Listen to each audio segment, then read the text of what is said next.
Good morning दोस्तों, मैं रविंद्र तिवारी फिर से आपके मैथमेटिक्स क्लास में आपका स्वागत है इस यूट्यूब चैनल पर। दोस्तों, हमने देखा पिछली वीडियो में फलन के बारे में हम पढ़ रहे थे कि टाइप्स ऑफ फंक्शन, फलन कितने प्रकार के होते हैं। तो उसमें कुछ प्रकार फलन के कुछ प्रकार हमने पढ़े थे, कुछ प्रकार और हम आगे पढ़ेंगे कि और उसके बाद क्या क्या स्थितियाँ बच रही हैं, किन किन स्थितियों में फलन को और हम कैटेगराइज करेंगे और हम क्लासिफाई करेंगे, इसको हम ध्यान से देखेंगे। दोस्तों, हमने वन फंक्शन पढ़ा था और मेनी वन फंक्शन पढ़ा था। अब हम दोस्तों पढ़ेंगे आंटो फंक्शन। आंटो फंक्शन, आच्छादक,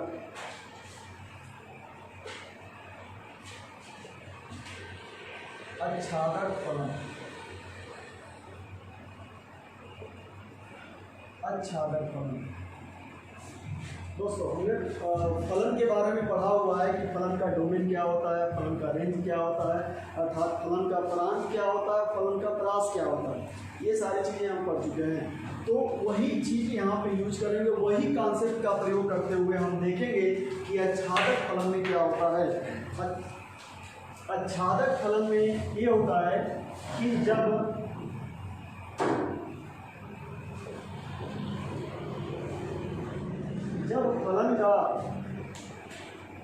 फलन का सहप्रांत, ध्यान दीजिएगा, सहप्रांत कोडोमेन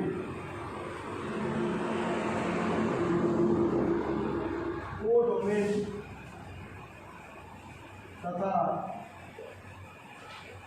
परास को भी क्या बोला था भाई, रेंज,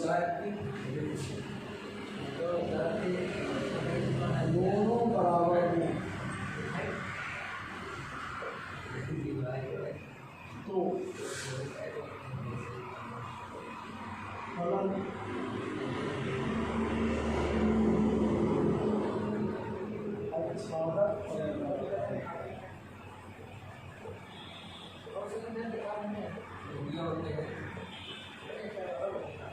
आच्छादक फलन कहलाता है।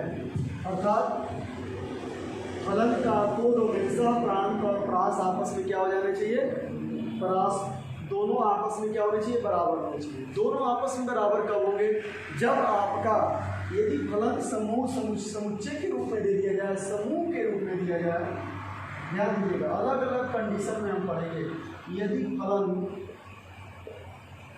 फलन समूह के रूप में दिया जाए,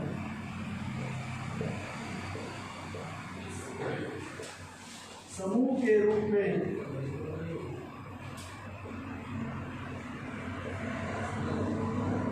दिया गया हो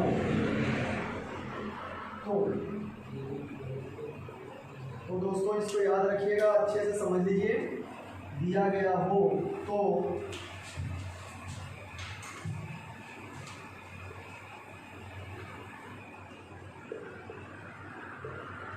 द्वितीय समूह में कोई तत्व बिना संबंध का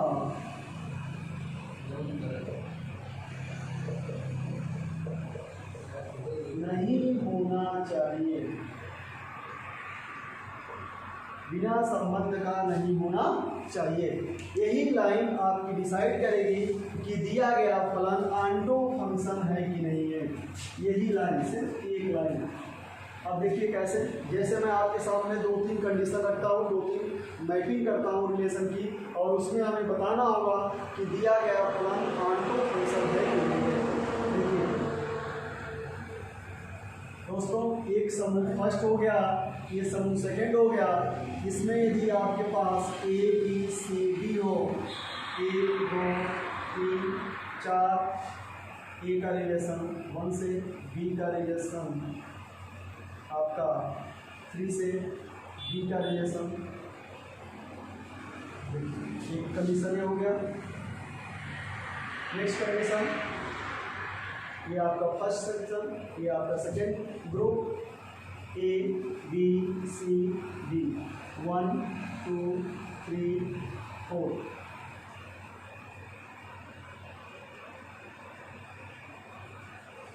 ये हो गया, ये आपका first and this is second. A B C D, 1 2 3।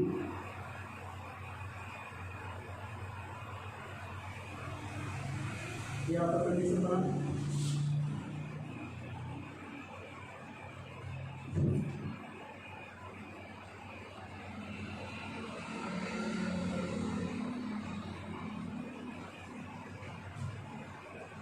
First and second, A B C D, 1 2 3 4 5। B का 4 से, सी का 6 और सी। These are 4 condition. ये 4 कंडीशन दिए गए हैं समूह के आपस में, समूह के तत्वों का एक समूह से दूसरे समूह के तत्वों के बीच संबंध के। ये 4 कंडीशन आप पढ़ेंगे। चारों कंडीशन में दोस्तों परिभाषा कंडीशन के हिसाब से हमें ये बताना है कि इसमें कौन सा फलन अच्छादक अर्थात आंटो फंक्शन है और कौन सा आंटो फंक्शन नहीं है। तो हम कंडीशन देखें, क्या कंडीशन है भाई कि द्वितीय समूह में कोई भी तत्व बिना संबंध का नहीं होना चाहिए, अर्थात कोई तत्व एक्स्ट्रा नहीं होना चाहिए। किसमें? द्वितीय समूह में कोई भी तत्व एक्स्ट्रा नहीं होना चाहिए। तो देखिए हम इसमें देखते हैं, ए का संबंध 1 से, बी का संबंध 3 से, डी का संबंध 3 से, सी का संबंध 2 से। इसमें 1 2 3 ये तीनों तत्व द्वितीय समूह में संबंधित हैं, लेकिन चौथा संबंध क्या है? बिना किस चौथा तत्व जो है तत्व 4 जो है बिना संबंध का है। इसका प्रथम समूह के किसी तत्व से कोई संबंध नहीं है। अर्थात आप कह सकते हैं कि द्वितीय समूह में तत्व 4 एक्स्ट्रा दिया गया है जिसका कोई संबंध नहीं है। तो आपके कंडीशन के हिसाब से क्या होना चाहिए? द्वितीय समूह में कोई एक्स्ट्रा नहीं होना चाहिए। इसका मतलब ये वाला समूह का आच्छादक नहीं होगा। ये वाला जो सामूहिक रिलेशन दिया गया है, जो समूह फंक्शन दिया गया है, यह आच्छादक नहीं बनेगा। फिर अब चित्र नंबर 2 पे आते हैं दोस्तों। चित्र नंबर 2 में क्या है? ए का 2 से है, बी का 1 से है, सी का 4 से है, डी का 3 से है। तो देखिए इसमें सभी प्रथम समूह के सभी तत्वों का संबंध द्वितीय समूह के किसी न किसी एक तत्व से है। ये चीज क्लियर है। समूह सेकेंड की बात करेंगे क्योंकि हमें द्वितीय समूह की बात करना है। सेकेंड ग्रुप में कोई भी तत्व ऐसा नहीं है जिसका संबंध प्रथम समूह के किसी न किसी तत्व से न हो। तो इसका मतलब सेकेंड ग्रुप में कोई भी एक्स्ट्रा तत्व नहीं दिया गया है। इसका मतलब ये हो गया कि यह संबंध आपका आच्छादक है। आपका यही तो कह रहा है कि द्वितीय समूह में कोई भी तत्व बिना संबंध का नहीं होना चाहिए। द्वितीय समूह में कोई भी तत्व बिना संबंध का नहीं होना चाहिए। तो यहाँ पे क्या हो गया भाई? देखिए द्वितीय समूह में कोई भी तत्व खाली नहीं है। इसका मतलब सीधे सीधे क्या हो गया? ये अच्छा।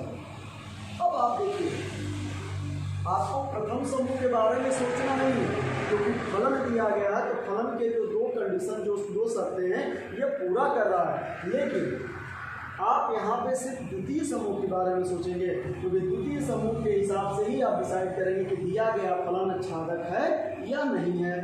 फिर अब आ जाइए आप तृतीय चित्र में। सी में देखते हैं क्या है भाई? ए का रिलेशन 2 से है, बी का रिलेशन 1 से है, सी का रिलेशन 3 से है, डी का रिलेशन 3 से है। तो सेकेंड ग्रुप में आप देखिए, सेकेंड ग्रुप में कोई भी तत्व एक्स्ट्रा नहीं है, अर्थात कोई भी एलिमेंट ऐसा नहीं है जिसका प्रथम समूह के तत्व से संबंध न हो। तो इसका मतलब क्या हुआ? आपका ये जो कंडीशन है फुलफिल हो रहा है। समूह में कोई तत्व बिना संबंध का नहीं होना चाहिए। तो द्वितीय समूह में कोई भी तत्व बिना संबंध का नहीं है। इसका मतलब ये क्या हुआ? अच्छादक हो गया। इसका मतलब क्या हुआ? अच्छादक हो गया। अच्छादक का कंडीशन अप्लाई हो रहा है। अब आ जाइए दोस्तों चित्र नंबर 4 की बात करते हैं, यानी डी सेक्शन में देखते हैं क्या हो रहा है। डी सेक्शन में हमें चेक किसका करना है कि फलन अच्छादक हो रहा है। तो सेकेंड ग्रुप की बात करनी है। सेकेंड ग्रुप में 1 का रिलेशन बी से है, 2 का रिलेशन ए से है, 3 का रिलेशन सी से है, 4 का रिलेशन डी से है। लेकिन सेकेंड ग्रुप में आपका 5 एक्स्ट्रा दे दिया गया है, अर्थात 5 एक ऐसा एलिमेंट है जिसका प्रथम समूह के किसी तत्व से कोई संबंध नहीं है। इसका मतलब हो गया ये वाला, इसका मतलब ये वाला फलन अच्छादक नहीं है। क्यों भाई? क्योंकि आप कहेंगे सर आपने बताया क्या कि द्वितीय समूह में कोई तत्व बिना संबंध का नहीं होना चाहिए, और यहाँ पे 5 क्या है, बिना संबंध वाला है, इसलिए आप इसको क्या बोलेंगे कि यह दिया गया फलन अच्छादक नहीं है। ये क्लियर हुआ? क्लियर हो गया अच्छादक। अब आप देखेंगे यहाँ पे दिए गए 4 कंडीशन में 2 कंडीशन आपका अच्छादक वाला बना है, 2 कंडीशन में अच्छादक नहीं है। तो जो अच्छादक नहीं उसको क्या करेंगे, और जो अच्छादक है इसमें भी क्लासिफिकेशन होगा। अभी आप देखिए, अब देखिए इसमें 4 एक्स्ट्रा हो रहा है, इसमें 4 एक्स्ट्रा हो गया भाई, तो इसका भी तो गणित कोई नाम दिया होगा। क्यों? क्योंकि ये दोनों भी तो फलन के कंडीशन को फुलफिल कर रहे हैं, तो इनका भी तो कुछ नाम होगा। क्या नाम होना चाहिए? पहला नाम तो देखिए इनका क्या है, ए का 1 से, बी का 3 से, डी का 3 से, सी का 2 से। तो बी और डी दोनों का संबंध किससे? 3 से। तो मेनी 1 पहला तो संबंध, इस फलन का नाम क्या होगा? Many 1, many 1। तो मेनी 1 फलन हुआ। ऊपर से इसमें 4 एक्स्ट्रा है, तो मेनी 1 जब आपका द्वितीय समूह में कोई तत्व बिना संबंध का बच जाता है तो उस प्रकार के फलन को इंटो फंक्शन बोलते हैं। जैसे यहाँ पे आंटो है, उसी तरह उसको क्या बोलते हैं? इंटो बोलते हैं। क्या बोलते हैं?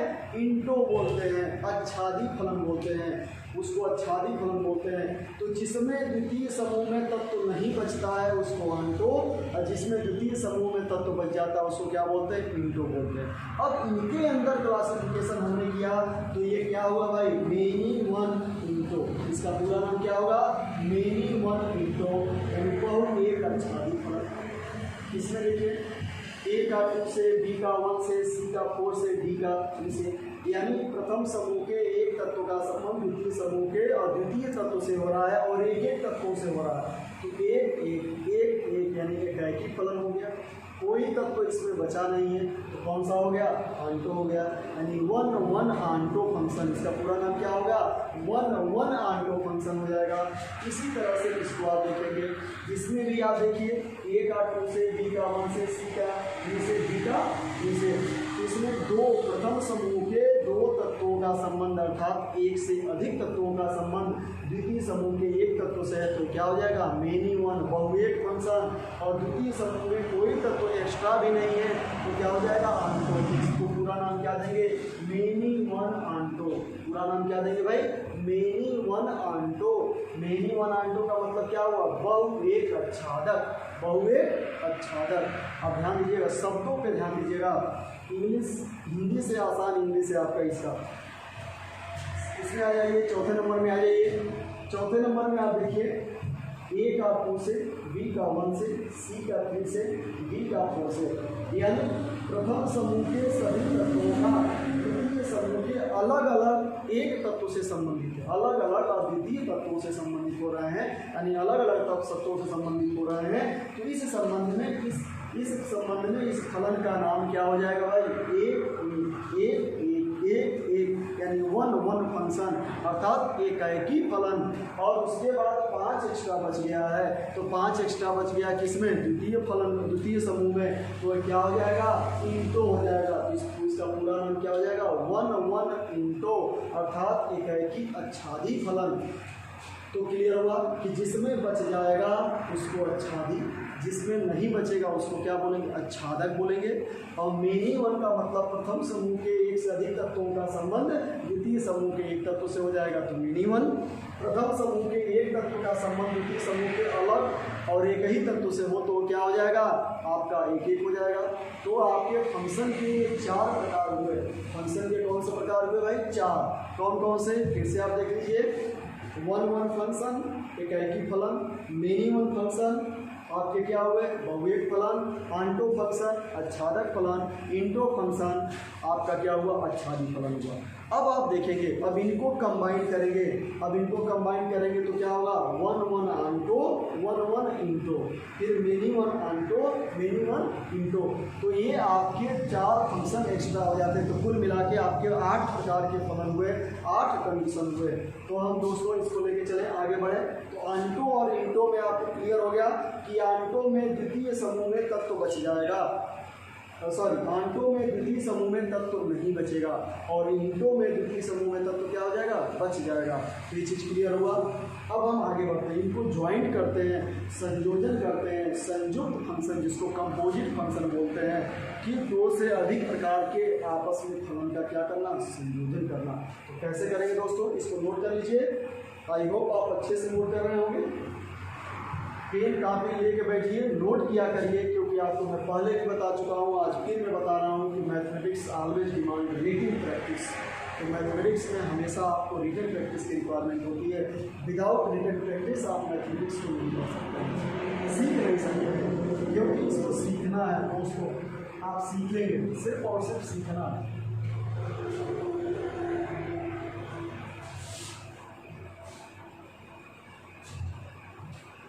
अब इसी क्रम में हम आगे बढ़ते हुए देखते हैं कि आपका आगे जो फंक्शन के टाइप है, कंडीशन है, वो कैसे परिभाषित किए जाएंगे।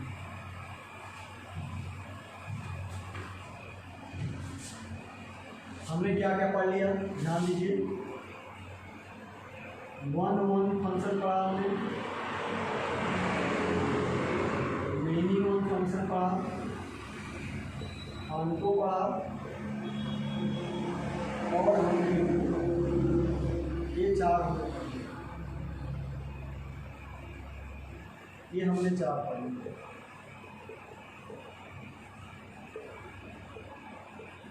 ये 4 हमने पढ़ लिए बेसिक, ये 4 बेसिक है। अब इन्हीं बेसिक को आपस में मिला करके हम क्या बनाएंगे, 4 नए फंक्शन बताएंगे। जैसे मिनिमम का इन दोनों के साथ संयोजन, मिनिमम का इसके साथ संयोजन, इसके साथ संयोजन, 1-1 का इसके साथ संयोजन और 1-1 का इसके साथ संयोजन। तो 1-1 onto, 1-1 into, minimum onto, minimum into, ये आपके फलन हो गए। आपका जो दोस्तों NCERT जो एक्सरसाइज है आपका, ये 1-1 आंटो के ज़्यादा चीज है। आपको इसमें मैक्सिमम फलन 1-1 आंटो के होंगे, जहाँ आपको बताने होंगे कि आप क्या कर रहे हैं, कैसे उसको डिसाइड करेंगे, कैसे प्रूव करेंगे। तो देखिए, जब इक्वेशन के रूप में दिया रहेगा तो हम कैसे करेंगे, इनको हम कैसे करते हैं।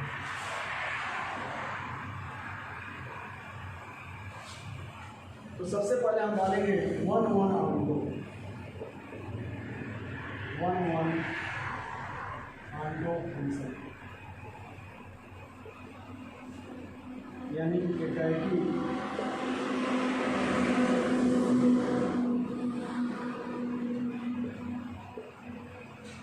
छादक फलन। दोस्तों नोट करते चलिए, इसको नोट करते हुए आप आगे इसको देखेंगे कैसे हम इसको डिसाइड करेंगे कि 1-1 आंटो है कि नहीं। यदि 1-1 आंटो नहीं होगा तो क्या होगा, 1-1 आंटो होगा तो कब होगा और कैसे होगा, इसको आप डिफिनेशन में भी देखेंगे, व्यंजक के रूप में दिया जाएगा तब भी हम इसको प्रूव करेंगे। और यदि यह आपका सीधे सीधे ग्राफ के रूप में दिया जाएगा तब भी हम इसको प्रूव करेंगे। ये सारी चीज़ें हम प्रूव करेंगे। और कैसे होता है ये ध्यान रखिएगा। तो हम पहले इस शब्द का मतलब समझ जाएं, मतलब से ही आपका क्लियर हो जाएगा। एकाएकी समुच्चय के रूप में होगा तो क्या हो जाएगा भाई, एकाएकी मतलब एक का एक के साथ रिलेशन होना चाहिए, एक का एक के साथ रिलेशन होना चाहिए। आच्छादक ये कहता है कि द्वितीय समूह में कोई भी तत्व खाली नहीं होना चाहिए। तो द्वितीय समूह में कोई भी तत्व खाली नहीं होना चाहिए, यानी आप यदि बना लें इसको, ये आपका फर्स्ट हो गया, ये आपका मतलब फलन BCD 1 2 3 4।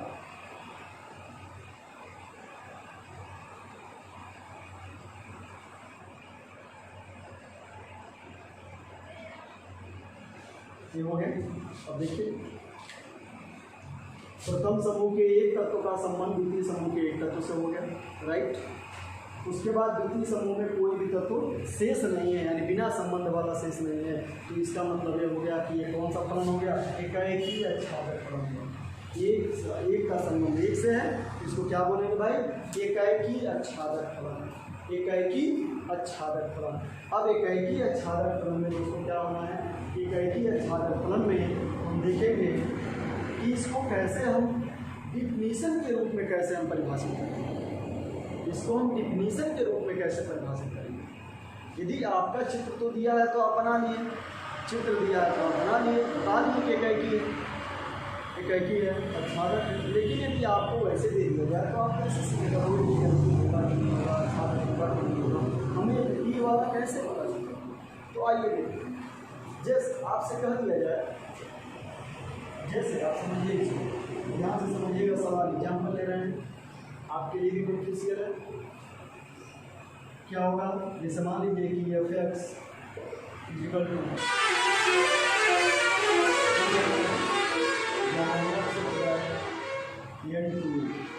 ध्यान दीजिएगा, F such that n to n। इसका मतलब यह हुआ कि यह जो फलन है प्राकृतिक संख्या से प्राकृतिक संख्या तक पर फलन परिभाषित किया गया है, सिर्फ प्राकृतिक संख्या के लिए। यानी जो इसमें आप x का जो मान होगा, जो मान रखेंगे वो भी प्राकृतिक संख्या होनी चाहिए, और जो इसका पूरे व्यंजक का मान निकल के आएगा वो भी क्या होनी चाहिए? प्राकृतिक संख्या होनी चाहिए। तो दोस्तों आप 12th क्लास में पढ़ रहे हैं, 9th क्लास में ही आप संख्याओं के बारे में पढ़े होंगे कि प्राकृतिक संख्याएं क्या होती हैं। तो प्राकृतिक संख्याएं क्या होती हैं भाई? हमने पढ़ा है, क्या पढ़ा है हमने, मतलब हमने आपने सब लोगों ने 9th क्लास में क्या पढ़ा है कि जो सामान्य गणना में प्रयोग की जाने वाली संख्या, सामान्य गणना में प्रयोग की जाने वाली संख्या,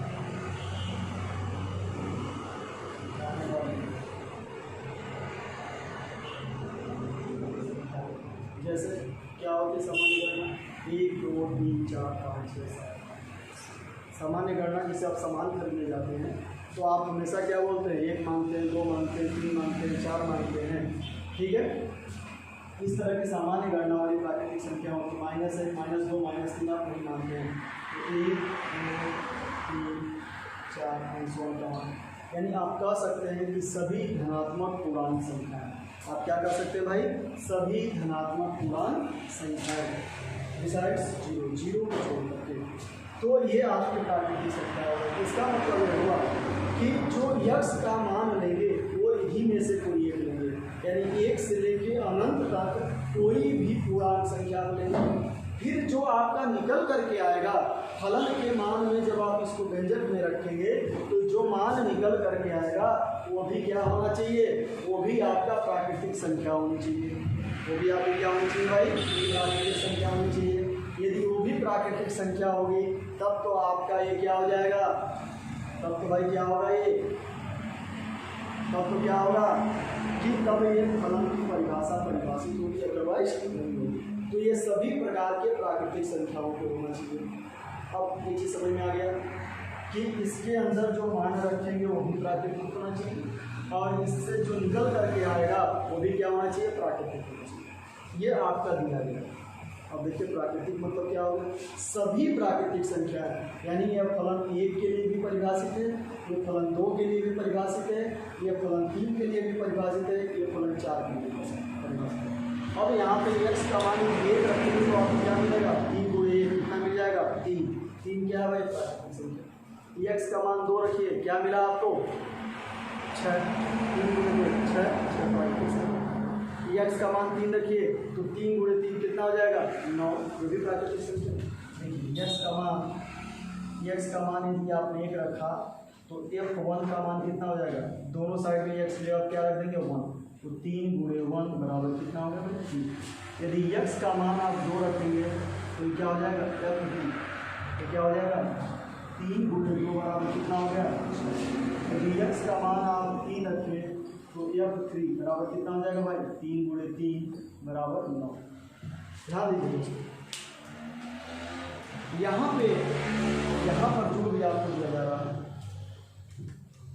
यहाँ पे जो आउटपुट निकल करके आ रहा है, जो आउटपुट निकल करके आ रहा है, यानी f का मान जो f1 f2 f3 f5 f4 f6 f7 जो मान निकल के आ रहा है वो प्राकृतिक संख्या आ रही है। हाँ, सबसे छोटी प्राकृतिक संख्या ये फंक्शन में क्या निकल के आ रही है? वो आ रही है 3। लेकिन आप देखिए ये 3x का मान 2 प्राकृतिक संख्याओं के लिए नहीं परिभाषित हो पा रही है। कौन कौन सी? 1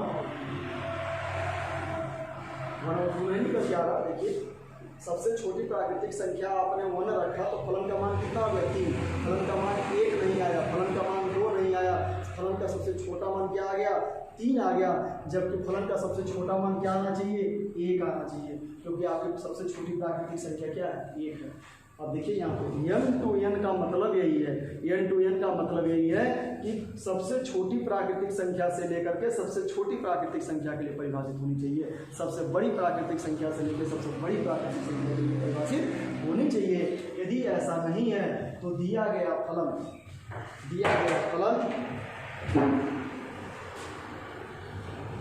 ध्यान दीजिएगा, दिया गया फलन आपका क्या हो जाएगा, फलन क्या होगा भाई, फलन आपका छात्रक नहीं होगा। क्यों, क्योंकि देखिए आपका आउटपुट में 1 और 2 बच जाएगा। जो द्वितीय समूह आप बनाएंगे, जैसे आप समूह बनाएंगे, यहाँ पर देखिए प्राकृतिक संख्याओं का समूह, ये x का मान रखेंगे, यह मान x का होगा, यह मान किसका होगा, fx का होगा। तो x का मान 1 है तो fx का 1 2 3, सबसे छोटा मान कितना, इसका 2 रखेंगे, 4 5 6, इसका 3 रखिए, 7 8 9 9।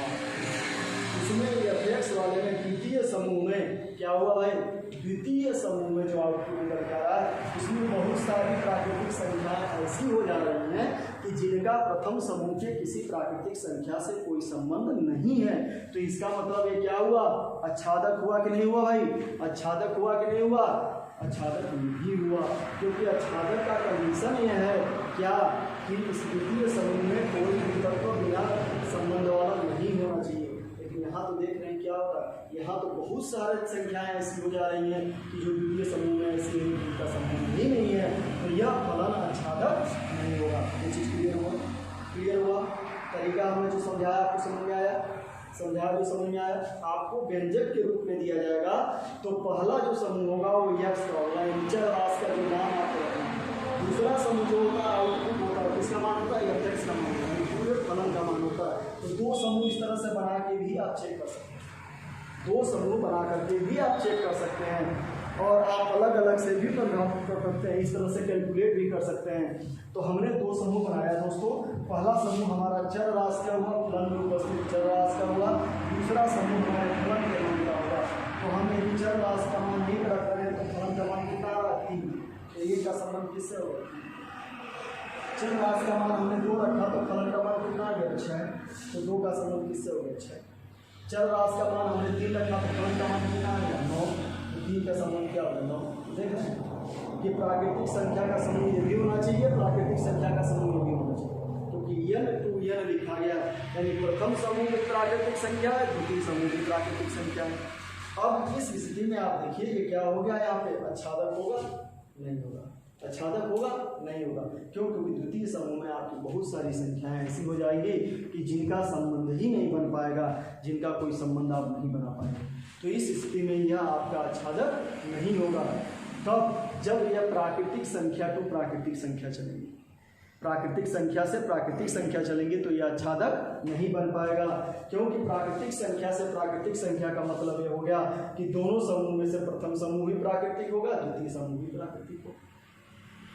तो दोनों में आप देख रहे हैं 1 2 खाली हो गया, 4 5 खाली हो गया, 7 8 खाली हो गया। इस तरह हर 2 अंक आपको हर एक संबंध के बाद 2 अंक आपको खाली मिलेगा। 9 का संबंध होगा, फिर 10 11 खाली होगा, 12 से जुड़ेगा, फिर 13 14 खाली होगा, 15 से जुड़ेगा, फिर 16 17 खाली होगा, 18 से जुड़ेगा। इस तरह से हर संबंध के बाद 2 अंक आपको खाली मिलता चला जाएगा।